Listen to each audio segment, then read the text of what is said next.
ভারতীয় উপমহাদেশের সঙ্গীত জগতের দুই কিংবদন্তি কণ্ঠস্বর লতা মঙ্গেশকর ও আশা ভোসলের স্মৃতিকে চিরস্মরণীয় করে রাখতে বড় পরিসরে একটি আধুনিক হাসপাতাল নির্মাণের উদ্যোগ নেওয়া হয়েছে। এশিয়ার অন্যতম বৃহৎ এই চিকিৎসা প্রকল্পটি তাদের প্রতি শ্রদ্ধা ও সম্মান জানিয়ে গড়ে তোলা হচ্ছে বলে জানিয়েছেন পরিবারের সদস্যরা। এই প্রকল্পের ঘোষণা দিয়েছেন দুই কিংবদন্তির ভাই পণ্ডিত হৃদয়নাথ মঙ্গেশকর।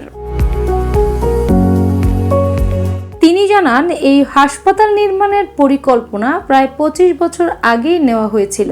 মূল পরিকল্পনা ছিল প্রয়াত লতা মঙ্গেশকরের নামেই হাসপাতালটির নামকরণ করা হবে, কিন্তু সময়ের পরিবর্তন ও পারিবারিক বাস্তবতায় শেষ পর্যন্ত সিদ্ধান্তে পরিবর্তন আনা হয়েছে। তিনি বলেন, লতা মঙ্গেশকরের মৃত্যুর পর পরিবার অনুভব করে যে তার স্বপ্ন ও মানব কল্যাণমূলক ভাবনা বাস্তবায়নের মাধ্যমেই তাকে প্রকৃত শ্রদ্ধা জানানো সম্ভব। এরপরই হাসপাতাল নির্মাণের কাজ আরো গুরুত্ব দিয়ে এগিয়ে নেওয়া হয়।